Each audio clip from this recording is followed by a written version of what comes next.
ብዙም ሳይቆይ በሩ እንደገና ተንኳኳ።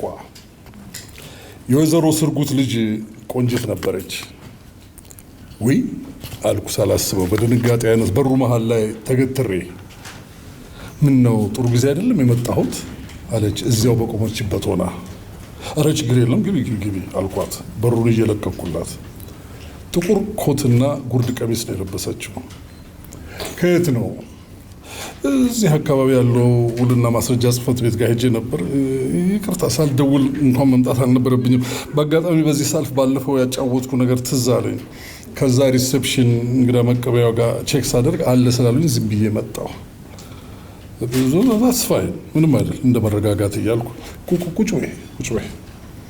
ቃላቱ ካፌ ሲወጡ ወንበሮቹም አልጋውም ላይ ልብስ ተከምሮ መቀመጫ እንደሌለ ተረዳሁ። እሷም በግራ መጋባት አይነት ግድግዳውን ተደግፋ ቆመች። ወዲያው አንደኛው ወንበር ላይ የነበሩትን እቃዎች አንስቼ እንድትቀመጥ ጋበዝኳት። የለበሰችው አጭር ቀሚስ ምቾት ስላሰጣት እግሮቿን አቆላልፋ ቁጢጥ አለች። አይኖቼን ጭኖቿ ላይ ተክዬ የበለጠ ነርቨስ አደረግኳት መሰል እጆቿን ጣል አደረገችባቸው። እንዴት ነሽ? በውስጤ ምን ልጠይቀኝ ይሆን እያልኩ አስብ ነበር። ለካስ ጉዞ ዛሬ ኖሯል አለች። ትኩረቴን ከጭኖቿ ላይ ለማንሳት እንደነበር ግልጽ ነው። አለዛ ደጋግሜ ነግሬያታለሁ። አይኖቼ ግን አሁንም የሆነ የሚፈልጉት ነገር ያለ ይመስል ተመልሰው ወደ ጭኖቿ ማመተራቸው አልቀረም። አታይኝም እንዴት እየተዋከብኩ? ስንፍና መቼም ሲያስንፍ እስከ መጨረሻው ሰዓት ነው። ነገ ዛሬ ስል እስካሁኗ ደቂቃ ደረስኩ። የሁሉ ነገር ቢያንስ በትናንትናው ዕለት መጠናቀቅ ነበረበት። እኛም ያላሰብከውን ዕቃ ጨመርንብክ አይደል አለች። ቃሉን ባትናገረውም በይቅርታ አይነት ቅላጼ። የብዛቱ ነገር በሚዛኑ ነው የሚረጋገጠው። የሰውን ዕቃ በየፊናው አድርጌ ሻንጣ ውስጥ ማስገባት ነበረብኝ። አይሽ አንዳንዶቹ ስምም አልጻፉበት እና እንዳልቀላቅል ወይም ያንዱን ለሌላው አሳስቼ እንዳልሰጥ እያልኩ ለየብቻ ነው ያቆየሁት። ለነገሩ ትናንት በጊዜ ገብቼ መልክ ላስይዘው የቁርጥ ዕቅድ ይዤ ነበር እና በጊዜ አልጋዬ ላይ ለመውደቅ ሆኖም ያልታሰበ ነገር ገጠመኝና የትናንቱም ዕቅድ ከሸፈ። ዕቅድ ዶሮ አፈጻጸም ሽሮ ሲባል ሰምተሻል? የኔው እንኳን ሽሮ ሽርሽምም አልተገኘበት። በእርግጥ ደስ የሚል ጊዜ አሳልፌበታለሁ። ቀድሜ ያሰብኩትን አለመፈጸሜ አሁንም ቢያዋክበኝም እንግዲያው ጊዜህን አልወሰድብክ። እንትን ለማስታወሻም ባለፈው ላጫወትኩም ጉዳይ እንዲሆነኝ አብረን ፎቶ እንድነሳ ፈልጌ ነበር አለችና መሬት መያዝ ያዘች። አልገባኝም። ሁኔታዋ ተቸግረው ብድር ጥየቃ ሲሄዱ የሚፈጥረውን አይነት መሳቀቅ ነው ያሳየኝ። እንዴ ምን ችግር አለው አልኳት ነገሩን አቃልዬ። አለ አይደል የሆነ ኢንቲሜት የልብ የሆነ ጓደኝነት የጀመር እንዲመስላት ንግግሯን አንጠልጥላ ስትሆን እኔም ግራ ገብቶ ዝም አልኩ። በመሀል የነበረው ጸጥታ የመንፈቅ ያህል ረዘመብኝ። በአንድ ፊት እሷን አስደስት ብዬ የማደርገው ነገር እዚያ ሌላ ጣጣ እንዳያመጣብኝ ሰጋሁ። ብዙ አስቂኝና አሳዛኝ ጋብቻ ነክ የዲያስፖራ ታሪኮችን ሰምቻለሁ። ከነዚህ ታሪኮች መካከል አንዳንዶቹ ሆን ተብለው፣ ሌሎቹ ደግሞ በአጋጣሚ በተፈጠሩ ትራጀዲዎች የተሞሉ ናቸው። ቀድሞ ወደ አእምሮ የመጣው ግን ከወራት በፊት ወደ ናሽቪል የሰማሁት ታሪክ ነው። ልጅት እህቷን አግብቶ እንዲያመጣላት አብሯት ለሚሰራ ኢትዮጵያዊ $15,000 ትከፍላለች።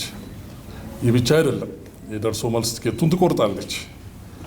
የክፍለ ሀገር ልጅ ስለሆነ የአዲስ አበባ የሆቴል ወጪውንም ትሸፍናለች። ልጅት ይህን ሁሉ ስታደርግ ደልቷት ወይ ተርፏት ሳይሆን እንደ አብዛኛው ኢትዮጵያዊ ረዳት ፍለጋ ነው። እህቷ ብትመጣ ቤተሰባቸውን በተሻለ ተጋግዘው ለመርዳት እንደሚችሉ በማመን ነው። እናም ወጣቱ ለዚህ ሁሉ $18,000 ተቀብሎ ወደ ሀገር ቤት ያመራል። እዚያ ሄዶ ግን ከመፈራረማችን በፊት ግንኙነታችን የቆየ መሆኑን ለማሳየት እየተዝናናም ፎቶ መነሳት አለብን፣ ያኔ ጋብቻችን ይታመናል ይላታል። ወደ አሜሪካ ለመሄድ የጓጓችው ወጣት ትስማማለች። ቤተሰብም አልተቃወመም። ከዚያማ እንዴ ሶደሬ ሌላ ጊዜ ላንጋኖ ይዞ ሲሽከረከር ለማስመሰል የተባለውን የእውነት አድርጎት ቁጭ ይላል። ቆይታውንም ከ2 ወደ 6 ወር ከፍ አደረገው። ምንም አይነት ተሞክሮ ያልነበራትን ልጅ በፍቅር አነሆለላት። ነገሩ በዚህ አላበቃም፣ አስጸነሳት። ተመልሶ ሲሄድ ታሪኩን በደንብ የተገነዘበችው እህት ገንዘቧ እንዲመልስላት ትጠይቀዋለች። ከዚህ በኋላ የሐሰት ጋብቻ የሚባል ነገር የለም። ሚስትን አስመጣና የወደፊት ልጅን አሳድግ፣ እኔ ብድሬን መክፈል አለብኝ ትለዋለች። አጅሬው ገንዘቡን ገና ድሮ አጠናቆት ኖሮ የለኝም ይላል። እንዳትከሰው ማስረጃ የላት። በዚያ ላይ የሞከሩት ነገር ህገወጥ ተግባር ነው። ከዚህ ሁሉ በላይ ደግሞ ያልተጠበቀ ዝምድና ሰተት ብሎ እየመጣ ነው እና እንዲህ አይነት በርካታ ታሪኮችን የሰማ ሰው ሁለቴ ማሰብ ይኖርበታል። በሌላ ፊት ቆንጂት እንዳላስከፋት ፈራሁ። ይቅርታ ግን ምን እንደምመልስላት ሳስብ ቀጠለች። አይኖ ዩ አር ናይስ፣ ጥሩ ሰው እንደሆንክ አውቃለሁ። በዚያ ላይ ቆንጆ ነክ። ሳላስበው ሳቁ። የሆነ ደስ የሚል ነገርም ተሰምቶኛል። የሚቀጥለውን ለመስማት እየጓጓሁ ነበር። ፊቴ ሁሉ በፈገግታ ተሞልቶ ስታይ ላፍታ ትኩር ብላየች እና ቀጠለች። አም ሲሪየስ፣ የምሬን ነው። እህቴ የምትፈልገውን ጋብቻ ከአንተ ጋር በፈጽም ምንም ቅር ባላለኝ ነበር። ነገር ግን ጓደኛ አለኝ፣ ደግሞም አይተካዋል። መጀመሪያ ስንገናኝክ ካዚኔ ነው ያልኩክ አፍሬክ ነው። ከኃይሌ ጋር አልሞስት ለ5 ዓመት አብረን ነን። ታዲያ እንዴት አድርገህ ነው በፍቅር ከምትወደው ሰው ጋር ያለምንም ምክንያት የምትለያየው? አሁን ነገረ ስራዋ ቁልጭ ብሎ ታየኝ። ከባህር ማዶ ሆነ የምትጨቀጭቃት እህቷን ለማስደሰት የታቀደ ነው። እኔ በመሃል የሴራው ሰለባ መሆኔ ነው። ቆንጂትን እያቀፍኩ ምን እያልኩ ወድጄ ፈቅጄ ፎቶ እነሳለሁ። ያ ለእህትየዋ ይላካል። እውነት ከመሰላት ትፈነድቃለች። በዚህ አታቆምም። 10 ምናምን ሺህ ዶላሯን ሴፍ ታደርጋለች።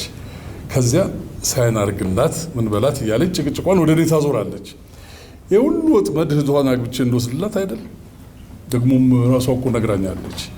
ከፍዬ እህቴን አግብቶ የሚያመጣልኝ ሰው እየፈለግኩ ነው ብላኛለች። አሁን እንግዲህ እኔ በአቋራጭ አገኘች ማለት ነው። ለዚህ ነው እህቷን ያለ ፍላጎቷ ከኔ ጋር ልታፈጣጥማት የምትለፋው። ወይ ላጤነት ያመጣብኝ ጣጣ። እኔ አንቺን ለመተባበር ፈቃደኛ ነኝ፣ ግን ደግሞ ከእህትሽ ጋር ችግር ውስጥ እንዳልገባ ሰጋለሁ አልኳት። አይኔን እያየች መልሴን ስትጠባበቅ፣ አይ እሱ እንኳን ችግር የለውም። እንዴት ነው ችግር የሌለው? እንደገባኝ እህትሽ ከኔ ጋር እንድትወጪ ትፈልጋለች አይደል? እሱማ ነው፣ ግን ያው አለ አይደል እንደነገርኩክ ከኃይልዬ ጋር ስላለኝ ሲሪየስ የቁም ነገር ግንኙነት ስለማታውቅ ታዲያ እሱ የኔ ችግር ይመስልሻል? አይ እንደዛ ሳይሆን እሺ ጓደኛ እንዳለች ለምን አልነገርሻትም? እንጃ ብቻ ፈራኋት። እናትሽስ ያውቃሉ? ኃይልዬን የስራ ባልደረቢያዬ ብዬ ነው ያስተዋወቅኳት።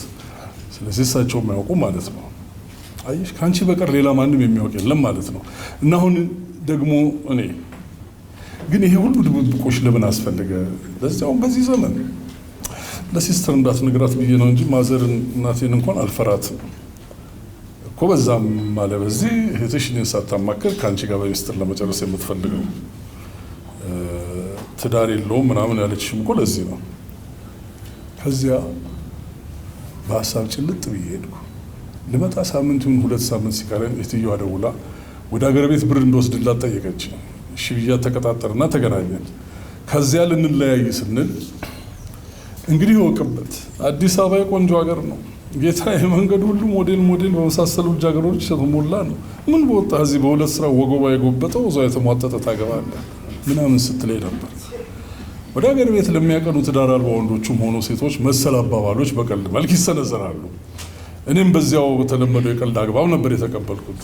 እንዲህ ከእህቷ ጋር የምር ልታጣምረኝ ቆርጣ መነሳቱ አልገባኝም ነበር። እንደገና ጸጥታ ሰፈነ። ሳላስበው ሰዓቴን አየሁ። 9 ሰዓት ተኩል ሊሆን ነው። ከምሽቱ 1 ሰዓት ተኩል ቦሌ መድረስ አለብን። ይቅርታ አልኩና እንደገና ወደ ሆቴል መቀበያ ደወልኩ። ስልኩ ሲነሳ ሚዛን ጠይቄ አልነበረም እንዴ አልኩ ትንሽ ቆጣ ብዬ። በጣም ይቅርታ የወሰዱት ደንበኞች ስላልመለሱት ነው፣ እንደጨረሱ ይዘው መጣላ። ዛሬ የሚጨርሱ ይመስልሃል? መናደድ ጀምሬያለሁ። አቤት አሌም በግራ መጋባትና የሰማውን በመጠራጠር። ለመሆኑ ይህን በሚያህል ሆቴል አንድ ቪዛ ብቻ ነው ያላችሁ? እንደምታስከፍሉት ገንዘብ ከሆነ በየክፍሉ አንዳንድ ሊኖር በተገባው። ጆሮ ላይ ስልኩን ዘጋሁት። ቆንጂት ከመቀመጫዋ ተነሳች። ካኳኋኗ በዚህ ሙድ እንዴት ሆኖ ሮማንቲክ መሰል ፎቶ መነሳት ይቻላል የምትል ትመስላለች። አሳዘነች። እኔም እሷም በሁለት ግድግዳ መሃል የተጣልን መሰለኝ። እሷ በእህቷና በጓደኛዋ፣ እኔ በህሊናዬና በዚች ምስኪን ሴት። ወዲያው አልጋው ላይ የተቀመጠውን ጨርቃ ጨርቅና ቁሳቁስ ወለሉ ላይ ካሉት ሻንጣዎች ላይ አስቀመጥኩና ሸሚዜን አውልቄ በካኔቴራ ብቻ ተጋድሙ። ነያ ካሜራ ይዘሻል ወይስ በስልክሽ ነው የምታነሺው? በስልኬ ነው አለችና በመገረም አይነት አየች። ስልኳን አውጥታ ቦርሳዋን ወንበሩ ላይ ያደረገችው። ቀጥላው ከቶና ወለቀችና አልጋው ጫፍ ላይ ተቀመጠች። የጡት ማሳያጇን በከፊል የሚያሳይ ውሃ አረንጓዴ ቲሸርት ነው የለበሰችው። ጭንቅላትሽን እዚህ ጋር አድርጊው አልኳት፣ ደረቴን እያሳየኋት። ቀጭን ትዕዛዝ አይነት ይመስላል። የተባለችውን ስትፈጽም ስልኳን ተቀበልኩና ፎቶውን ከጣራው አቅጣጫ ደጋግሜ ያነሳው። በራሷ ምርጫ ደግሞ አፏን በመጠኑ አሞጥቡጣና አንገቷን ጉንጭ አቅጣጫ አስገጋ ሳያት የምትስመኝ መስሎ የምጠብቃት በዚያው ፖዝ አድርጋ ስለቀረች አንድ ፎቶ ጨመርኩ። ካፍታ በኋላ ፎቶዎቹን ስንመለከታቸው ግን እንኳን ፍቅረኞች የምንተዋወቅም አንመስልም። በተለያየ ቦታና ሁኔታ የተነሱ ግን በካሜራ ጥበብ ፎቶሾፕ አንድ ጋር የተለጠፉ ነው የሚመስሉት። እንዴት አይሻቸው አልኳት የምትለውን ለመስማት። ቆንጆ ናቸው። ትንሽ ፈገግ ብንል ደግሞ አንድ እንጨምር አንድ አለች። ቀላል ዲፕሎማሲ አይደለም። እንደገና ተጋደብን። በዚህ ጊዜ ሰብሰብ አድርጋ የቋጠረችውን ጠጉሯን ፈታ ብትለቃው ከፊሉ አንገቴ ላይ ተበተነ። የተወሰነ አፌ ውስጥ ገባ። አፌን ነፃ ካወጣ በኋላ ፊቴም በከፊል አዙሬ ስመለከታት ፈገግ አባባሏ ራሱ አሳቀኝ። አፏን በመጠኑ ከፈት አድርጋ ከፊል እንደማፈር ከፊል እንደመሳቀቅ ያለ ስሜት ይነበብባታል። ሳቄን ተከትላ ስትስቅ ደህና አገኘኋት። በተለይ ሁለቱ ፎቶዎች ላይ በጣም ታምራለች። የኔውን አለማየት ነው። እንዴት እንደሆነ አላውቅም፣ ብቻ አይኔ ላይ ቀይ አምፖል የተገጠመ ይመስላል። ይህ ብቻ አይደለም፣ የዚያው ነጸብራቅ በተከፈተው አፌ ውስጥ ይታያል። ባጭሩ እሳት የሚተፋ የድራጎን ግልገል መስሎኝ። ፊት ለፊት ያለው የቁም ሳጥን መስታወት ተጨምሮበትም ይሆናል። የሆነ ሆኖ ከዚያ በላይ ጊዜ ማጥፋት አልፈለግኩም። I think this serves the purpose ለምትፈልጊው ነገር የሚሆንሽ ይመስለኛል አልኩና ስልኳን መለስኩላት። ለምን በእንግሊዝኛ እንደተናገርኩ ለራሴም አልገባኝ። ታንኪዩ በጣም አለችና ተነስታ መለባበስ ቀጠለች። ስትጨርስ ከንፈሮቿን አቀላለመችና ለስንብት ከፍ አደረገች። በደህና ሁኚ፣ ከመጣሽም እዚያው እንገናኛለን ሲል ያውቃል። ሸርኒናት በሩን ስከፍትላት የሆቴሉን አስተናጋጅ ቆሞ አገኘሁት። ሁኔታ ሁሉ በር ላይ ተለጥፎ ሬስ ያዳመጥ የነበረ ይመስላል። ሚዛኑን ተቀብዬ በዚያው አሰናበትኩት። ቆንጂትንም እንዲሁ። ከዚህ በኋላ ምንም የሚባክን ጊዜ የለኝም።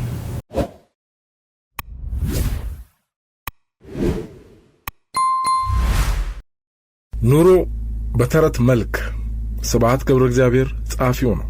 እስራኤልና አሜሪካ የተያያዙ ናቸው። እስራኤል ወደ ሰማያዊ ገነት የምታደርሰን ሲሆን አሜሪካ ምድራዊ ገነት ናት። የተናቀ ያስረግዛል እንዲሉ በመጀመሪያ ከመላው አውሮፓ ቀጥሎም ከመላው ዓለም የከፋው የጠበበው ድህነት የመረረው ወደ አሜሪካ ተሰደደ። እዚያ ሄዶ አለፈለት። ያቺን ለም ገነት ልማት በልማት አደረጋት። አሜሪካ ዛሬም ቢሆን የተሻለ ዕድል ለሚሹ ሰዎች እጇን ዘርግታለች። ዲቪ ከነመመሪያው 1 ብር ይለናል የእንክል ሳም አፈቀላጤ። መቼ ነው ማለት ነው ይሄ ነገር? መቼ ነው የተጻፈ? በ1992 የታተመ ነው። ዋጋ ያስታውቃል። በአውሮፓውያን ተረት ሲንድሬላ የምትባል ምስኪን ገረድ ስሟ እንኳን አመዳም ማለት ነው በመታሃት ቤተ መንግስት ለዳንስ ፓርቲ ትሄዳለች። ልዑል ከሷ ጋር ብቻ ሲደንስ ያመሻል። ተረቱ ሲያልቅ ልዑሉ ያገባታል። አሜሪካኖችም እንደሷ አለፈላቸው። ሲንድሬላ ኒውዮርክ ወደብ ላይ የነጻነት ችቦ አብርታ ስደተኞችን የምትቀበላቸው የነጻነት ሐውልት ሆነች። ብሔራዊ መዝሙራቸው አሜሪካን ማሪቱ የነጻነት ምድር ይላታል። የማቴዎስ ወንጌል ምዕራፍ 5 ቁጥር 10 ስለ ጽድቅ የሚሰደዱ ብፁዓን ናቸው መንግሥተ ሰማያት የእነርሱ ናትና የሚለው ስለኛ ሀገር ሊሆን ይችላል የሚሉ ሀገር ወዳድ አሜሪካውያን አሉ። አሜሪካ ጡት የመጣልና አድጎ ከወላጆቹ እኩል ወይም የበለጠ የመሆን ተምሳሌት ናትም ይባላል። አባቷ እንግሊዝ በዘመኑ የዓለምን 1/4 ይገዛ ነበር። እሷ ከዚያም የላቀ ጉልቤ ሆነችና ቀዝቃዛው ጦርነት ማለቂያ ላይ ሶቪየት ኅብረት ከተፈረካከሰ ወዲህ ልዕለ ኃያል የበላይ ጉልቤ ተባለች። ወደ እስራኤል ስንመለስ ከአሜሪካ የቅርብ ሸሪኮች አንዷ ናት። በዓመት $4 ቢሊዮን እርዳታ ተመድቦላታል። የአሜሪካ መገናኛ ብዙሃን በአብዛኛው በይሁዲዎች ቁጥጥር ስር ናቸው። መገናኛ ብዙሃን ሌላው መንግስት ይባላል። ወይ አሜሪካና እስራኤል አገር ብቻ አይደለም ተረት የሚመስለው አንዳንድ የሰው ዝርያዎችም ናቸው። የአገራችንን ላሊበላ ወይም አሚናን እንውሰድ። ማለዳ ገና ለማኝ ቁጥጥ ሳይል ባልና ሚስት እየሆኑ ልመና ይሰማራሉ። ደብተራም ይሁን ገበሬም ይሁን ነጋዴም ይሁን ላሊበላ ከሆነ በዓመት አንድ ሰሞን መለመን አለበት፣ አለበለዚያ ይቆመጣል ተብሎ ይታመናል። ቃላትን በስነ ግጥም ማሳካት እንደነሱ የሚችልበት መኖሩንም እንጃ። ሼክስፒርን ጨምሮ ሲመርቁ፣ ሲራገሙ፣ ሲያሞግሱ፣ ሲሳደቡ እንደ ተአምር ነው። መብታቸው የተጠበቀ ነው። እነሱም ባናስቀይም ይሻለናል። ምክንያቱም እነሱ ያሰኛቸውን ያህል ወደን እስክንጠላ ሊሰድቡን ይችላሉ። እኛ ግን ልንሰድባቸው አንችልም። ጂፕሲ የሚባል ዘላን ሕዝብ አለ። በግምት በ1000 ዓመተ ምህረት ከህንድ ፈልሰው ወደ ምዕራብ በኩል ሲጓዙ በ1400 ዓመተ ምህረት አካባቢ ኤሮፓ ደረሱ። ሲጠይቋቸው ሊትል ኢጅፕት ትንሿ ግብጽ ከሚባል አገር ነው የመጣ ነው አሉ። ስለዚህ ኢጂፕቲያንስ ግብጻውያን ተባሉ። ቃሉ ሲያጥር ጂፕሲ ይሆናል። እስከ ዛሬ ድረስ ከአብዛኛዎቹ ዘላኖች ናቸው። ስራቸውም የሰው መዳፍ በማንበብ እሱ የበወዘውን የቁማር ካርታ አቀማመጥ በማንበብ ሌላም የወደፊት እድሉን መተንበይና መለመን እና ሲቻልም መስረቅ ነው። በአብዛኛው የዓለም ክፍል ተበታትነው ይገኛሉ። ጥቂት ዘመዳሞች ቤተሰቦች እየሆኑ ስለሚዘዋወሩ እና ለሕዝቡ ቆጠራ ስለማይመቹ ቁጥራቸው በውል አይታወቅም። ስለዚህ ከ1 እስከ 6 ሚሊዮን ይሆናሉ ተብሎ ይገመታል። ከሁሉ በብዛት የሚኖሩት በምስራቅ አውሮፓ ነው። ከይሲው ሂትለር ከአይሁድ ቀጥሎ በብዛት የፈጀው ጂፕሲዎችን ነበር። ቋንቋቸው ሮማኒ ይባላል። ምናልባት እንደነሱ ድንቅ ሙዚቀኛ ሕዝብ የለም ይባልላቸዋል። በግምት ከ16ኛው እስከ 18ኛው ምዕት ክፍለ ዘመን በጃፓን ውስጥ ኒንጃ የሚባል የሰው ዝርያ ነበር። ቅጥረኛ ነፍሰ ገዳዮች ናቸው ወንዶቹ። እንበል ሁለት ኃይሎች የክፍለ ሀገር ገዢዎች ተጣሉ። አንደኛው ኒንጃዎቹ ዘንድ በድብቅ ይሄድ ወይም ይልክና ያንን ጠላቱን እንዲገድሉለት ይጠይቃቸዋል። ሞት ይገባዋል ወይም ጥፋት አጥፍቶ ነው ወይ ምናምን የለም። ስንት ትከፍሉናላችሁ? አድራሻው የት ነው? በቃ ይሄ ነው ጥያቄው። ይስማማና ይከፍላቸዋል። የሰውየውን ቤት የጥበቃ ሁኔታ ካጠኑ በኋላ በቂ ኃይል በሌሊት ያዘምቱበታል። ገድለውት ይመለሳሉ። ገዳዮቹ እነሱ መሆናቸው ቢታወቅም ማንም ደፍሮ እርምጃ ይወስድባቸውም። የት ሊገባ? እነሱ ለራሳቸው ከልጅነታቸው ጀምሮ ከአባታቸው ጋር እየዘመቱ የግድያን ሙያ ተክነውታል። ለግድያ ሲሄዱ መገደልም ያለ ቢሆንም ሙያ ነው፣ እንጀራ ነዋ። አሁንም ጃፓን ውስጥ ነን። በሁለተኛው የዓለም ጦርነት ጊዜ የአየር ኃይላቸው በሌላ አገር የሌለ አንድ ልዩ ቡድን አለው፣ ካሚካዚ የሚባል። እያንዳንዱ ካሚካዚ ፓይለት ወይም አብራሪ ገና ለስልጠና ሲመዘገብ ጀምሮ ያውቃል ዓላማውን። ጠላትን አጥፍቶ መጥፋት ነው። አብዛኛውን ጊዜ ኢላማው የጠላት ጦር መርከብ ነው። ለተልእኮ ሲነሳ ኤሮፕላኗ የምትችለውን ያህል ፈንጂ ትጫናለች። እሷ አነጣጥሮ ይሄድና ሆነ ብሎ እዚያ መርከብ ላይ ይከሰከሳል። ያ ሁሉ ፈንጂ ይፈነዳል። ፓይለቱ ሞተ፣ ግን መርከቡ ከጥቅም ውጭ ይሆናል። ወይም ብዙ ጉዳት ይደርስበትና እስኪጠገን ድረስ ምናልባት ለወራት በውጊያው መሳተፍ ይሳነዋል። ዕድሜ ለካሚካዚ እንዳይባል እሱ ለበረራ የሚነሳው ዕድሜውን ሊቀጫት ነው። የሕይወት ታሪኩ ተረት ስለሚመስል ሰው እናጫውታቸዋለን። ልዑል በካፋ በወጣትነቱ ጊዜ ይነግሳል ብሎ ማሰብ የማይመስል ነገር ነበር። አልጋ ወራሽም ሌሎች ለዙፋኑ ከበካፋ የቀደሙ ልዑላንም በሕይወት ነበሩ። አንድ ቀን በካፋ ከመምህሩ ከተዋናይ ጋር ጎን ለጎን ቁጢጥ ብለው እዳሪ ሲወጡ አንድ ቀን ትነግሳለህ ይታየኛል፣ ያን ጊዜ ምን ትሸልመኛለህ ይለዋል ተዋናይ። እርሶ የፈለጉትን ዕጣ ፈንታ ሆነና አንድ ቀን በካፋ ነገሰ። ከ1714 እስከ 1723 ዓመተ ምህረት ተዋናይ በካፋን እንኳን ደስ ያለ ሊለው ወደ ቤተ መንግሥት ቢመጣ ዘበኞቹ ስለማያውቁት አናስገባም አሉት። በቁራጭ ብራና የሚከተለውን ቅኔ ጽፎ ሰጣቸው፣ ለአጼ በካፋ እንዲሰጧቸው። ኢትርሳ በካፋ ዘተዋነይ ነክልኤነ በአንተ አቡሁ ለአብርሃም አንተ ወብእሲቱ አነ። አትርሳ በካፋ ሁለታችን የተጫወትነውን አንተ የአብርሃም አባት ሆነ እኔ ደግሞ ሚስቱ። ሰሙ እንዳለ ሆኖ ወርቁ እኔ ሳራ አንተ ታራ ነው። ሳራ የአብርሃም ሚስት፣ ታራ ደግሞ አባቱ ናቸው። ቶሎ አስገቡልኝ መምህሬን አለ በካፋ። ተዋነይ የቅኔ አባት ነው ይባላል። ያሬድ ማህሌታይ ወይም ዘማሪው እንደሚባለው። አጼ በካፋ ባለሟሎቹ ከሕዝቡ እንዳይጋርዱት አንድ ዘዴ ነበረው። ተራ ጎረምሳ መስሎ ብቻውን ወጥቶ ከሕዝቡ ይቀላቀላል። የሕዝብን የልብ ትርታ ያደምጥ ነበር እንደሚባለው። አንድ ቀን እንደዚህ በእግር ሲጓዝ ወንዝ ሲሻገር አንድ ጎረምሳ ልብስ ሲያጠብ አገኘ። ነጠላዬን እጠብልኝ እባክህን ሲለው እንግዳ ይከበራልና እሺ ብሎ ተቀበለው። እያጠበ ያለ የአጼ በካፋ እንዴት ያለ ነው ጠየቀ። ጥሩ ንጉሥ ነው፣ ተስማምቶናል። እኔ ግን የሰማሁት አንዳንድ ጥፋት አለበት። ወሬ ብትለውጥ ይሻላል። ለምን እለውጣለሁ? ግፍ የሚሠራ ከሆነ ዝም እንላለን። በዱላ ዝም ትላለህ። አለና ዱላውን አንስቶ እየደበደበ አባረረው። በካፋ ለነፍሱ እንደ ነፋስ ሮጦ አመለጠ። በበነጋታው ወታደሮች መጡና ዱለኛውን ጎረምሳ ንጉሡ ይጠራሃል ብለው ወደ ቤተ መንግሥት ወሰዱት። ሲገባ በጣም ደነገጠ። ዙፋኑ ላይ የተቀመጠው ያ ትናንትና ዱላ ያወረደበት ሰውዬ ነው። አለቀልኝ ብሎ ሲያስብ ና ቁጭ በል ያጠብክልኝን ነጠላ መርቄልሃለሁ አሉት ንጉሡ። ያ ጎረምሳ በካፋ ዋና አማካሪ ሆነ። እጅግ በጣም ታማኝ ዜጋ መሆኑን በዱላው አስመስክሯል። በሚቀጥለው ድብቅ የግል ጉዞ በካፋ በድንገት ታመመ። ኩሳት፣ ንዳድ፣ ቅዠት። አንድ ገበሬ መሬት ተዘርሮ አገኘው። አዘነለትና አዝሎ ወደ ቤቱ ወሰደው። እሱና ውቢቱ ኮረዳ ልጁ በሽተኛውን 15 ቀን አስታመሙት። በካፋ የተባለው ታማሚና ምንትዋብ የተባለችው አስታማሚ ፍቅር ያዛቸው። ሲድን በሽተኛው አመስግነው ተሰናብቶ ሄደ። በነጋታው ወታደሮች መጡና ገበሬውንና ልጁን በክብር አጅበው ወደ ቤተ መንግሥት ወሰዷቸው። ልጅቱ እቴጌ ምንትዋብ ሆነች። በካፋ በነገሰ በ9 ዓመቱ አረፈ። ለሚቀጥለው 40 ዓመት እቴጌ ምንትዋብ ልጆቻቸውና የልጅ ልጆቻቸው እየነገሱ በሳቸው ብልህ አስተዳደግና የበሰለ ምክር አገሪቱ የሰላምና የብልጽግና ዘመን አሳለፈች። ጎልደን ኤጅ ወርቃማ ዘመን የሚባል ሆነ። በካፋ ተረት መሳይ ሕይወት ይህን ይመስል ነበር።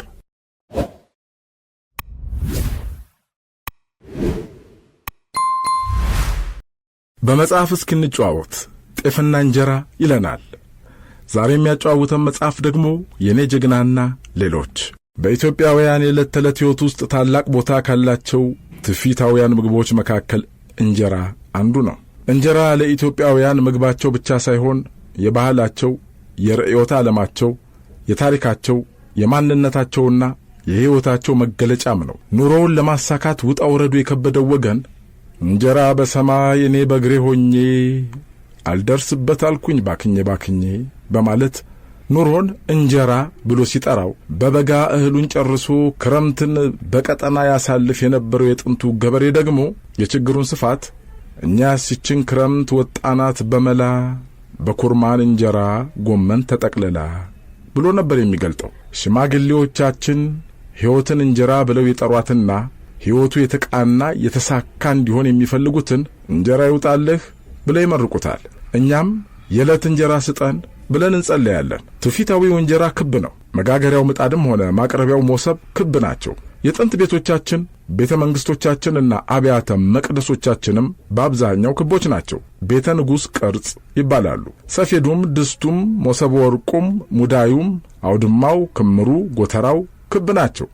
ምናልባት የእንጀራችን ተጽዕኖ ይሆን በእነርሱ ላይ ያረፈው? ይሄ ጥናት የሚፈልግ ይመስለኛል። ኢትዮጵያውያን ዓለም ክብ ናት ብለው ያምኑ ከነበሩት ቀደምት ሕዝቦች መካከል ይመስሉኛል። በ13ኛው መቶ ክፍለ ዘመን መጻፉ የሚነገረውና በዳጋ እስጢፋኖስ ገዳም የሚገኘው እኔ ከ10 ዓመት በፊት ነበር ያነበብኩት መጽሐፈ ማስያስ ምድር ጋን ትመስላለች ይላል።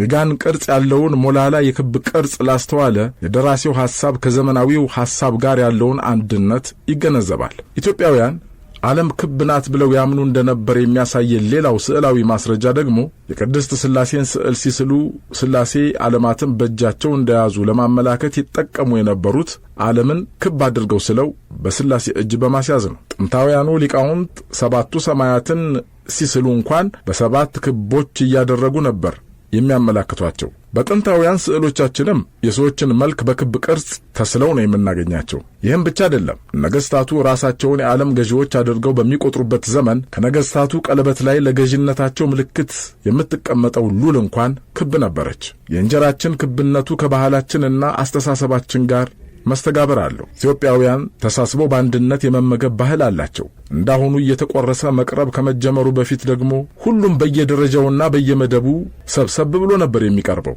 ለማዕድ የሚቀርቡ ሰዎች ለምግቡ የሚኖራቸው ርቀት ተመሳሳይ እንዲሆን ይመስለኛል እንጀራችን ክብ የሆነው። በክብ ነገር ዙሪያ የሚቀመጡ ሰዎችም የትም አቅጣጫ ላይ ቢቀመጡ ለዚያ ነገር የሚኖራቸው ቀረቤታ እኩል ናቸው። በተለይም የወጡን በመካከል መቀመጥ ስናየው ከየትም አቅጣጫ የሚቆርስ ሰው ለወጡ እኩል ተሳታፊነት ይኖረዋል። ይህም ብቻ ሳይሆን ክብ የሆነውን እንጀራ ከየትኛውም አቅጣጫ የተቀመጡ ሰዎች እየቆረሱ ሲመገቡት በስተመጨረሻ መካከለኛው ነጥብ ላይ እጆቻቸው ይገናኛሉ።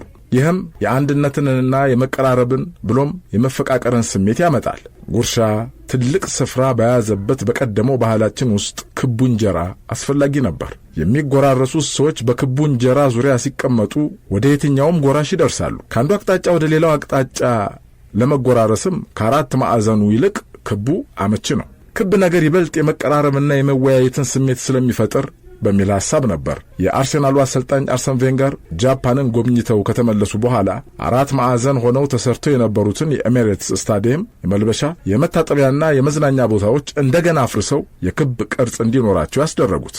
ለአመጋገባችን ብቻ ሳይሆን ወጋዊ ለሆነው ባህላችንም የእንጀራችን ቅርጽ ስምሙ ነው። ክብ ሰርቶ ወግን እየሰለቁ ለመመገብና ምግብ ካለቀም በኋላ በዚያው ለመቀጠል የሞሰብም ሆነ የእንጀራው ቅርጽ ማህበራዊ መስተጋብርን የሚፈጠር ነው። የኢትዮጵያውያን ሕይወት ከእንጀራ ጋር የተያያዘ መሆኑን ከሚያሳዩን ነገሮች አንዱ የጤፍ አመጣጥ ራሱን የቻለ ትውፊታዊ ታሪክ ያለው መሆኑ ነው። አንድ ነገር በሕዝብ ሕይወት ውስጥ ቦታ ሲኖረውና ከሕዝቡ ባህል ጋር የተዋሃደ ሲሆን የየት መጣ አፈታሪክና ትውፊት ባለቤት ይሆናል። እንጀራም የዚህ ባለቤት ነው። በትግርኛ ጣፍ፣ በኦሮምኛ ጣፊ፣ በአማርኛ ጤፍ እየተባለ ለሚጠራው ለእንጀራ አባቱ የሆነውን ጤፍ አመጣጥ በተመለከተ ታሪከ ነገሥታችን የመዘገበው አፈ ታሪክ እንዲህ ይላል። ከክርስቶስ ልደት በፊት 2000 ዓመት አካባቢ አንዲት ልጃገረድ ነበረች። ይቺ ልጃገረድ አንዲት ሴት ልጅ ከሰው አንድ ዘንዶ ደግሞ ከዘንዶ ወለደች። ዘንዶም ሰውን ሁሉ እያሳደደ ይበላ ጀመር። ሕዝቡም እህቱን አማላጅ አድርገው አጋቦስ ለተባለው ለዚህ ዘንዶ በየጊዜው ሲገብሩለት እርሱም እያሳደደ መብላቱን ሊተው ተዋዋሉና ዕርቀ ሰላም ወረደ። 400 ዓመታት ያህል በዚህ ሁኔታ እንደኖሩ ገብጋቦ ወይም አንጋቦ የተባለው ሰው ከሐማሴም መጣ። የሕዝቡን መከራ ተመለከተ። ለምን ትገብሩለታላችሁ ቢላቸውም ያለበለዚያ ይጨርሰናል፣ ለመገበር የተገደድነውም ለመግደል ቢያቅተን ነው አሉት። አንተ ግን ብትገድለው ገዣችን ትሆናለህ ብለው ቃል ገቡለት። እርሱም አጋቦስ የተባለው ዘንዶ ከሚተኛበት ቦታ ሄዶ 7 ዙር አጥር በደረቅ እንጨት አሳጠረ። ከዚያም በ4 ማዕዘን እሳት ለቀቀበት። አጋቦስ የተባለውም ዘንዶ ሙቀት ተሰምቶት ቢነሳ ዙሪያውን በእሳት ተከቧል። ዘንዶ ብርቱ ስለነበር እንደምንም እሳቱን እያለፈ እስከ 7ኛው አጥር ደርሶ ነበር። ነገር ግን የእሳቱ ወላፈንና ጭስ መፈናፈኛ ባሳጣው ጊዜ ገብጋቦ ጋሻና ጦር ይዞ ወይም እንዳንዳንዶቹ መጥረቢያውን አንስቶ ጦርነት ገጠመውና መሃል አናቱን ፈለጠው። ከተፈለጠው የዘንዶ ጭንቅላትም ደምና እዥ መሬት ላይ ፈሰሰ። ያም ደምና እዥ የፈሰሰበት መሬት ዕለቱኑ ዝናብ ቢዘንብበት በቦታው ላይ ጤፍ በቀለ። ዘንዶውንም እህቱ አልቅሳ ቀበረችው። የተቀበረበትንም ስፍራ ተመንዚያኡ ተብሎ በአክሱም ምዕራብ እስከ ዛሬ አለ ይባላል። ጤፍ በኢትዮጵያውያን አፈ ታሪክ ውስጥ ይህንን ያህል ቦታ ያለው ላመጣጡ ራሱን የቻለ የየት መጣ ታሪክ የሚተረክለት ባለማዕረግ ምግብ ነው። የሚገርመው ግን ጤፍ ተገኘ የሚሉበት መንገድ ቢለያይም ሳይንቲስቶቹም ጤፍ ተገኘ የሚሉት በሰሜን ኢትዮጵያ ከ4000 እስከ 1000 ዓመት ቅድመ ልደተ ክርስቶስ ባለው ጊዜ ውስጥ ነው። ካሳይ ገብረ እግዚአብሔር ኅብረ ብዕር በሚለው አንደኛ መጽሐፉ አይነቶቹን እስከ 32 የሚያደርስለት ጤፍ ከ1800 እስከ 2100 ሜትር ከፍታ ከ450 እስከ 550 ሚሊ ሜትር በሚደርስ ዝናብ ከ10 እስከ 27 ዲግሪ ሴንቲግሬድ በሚሆን ሙቀት ይበቅላል።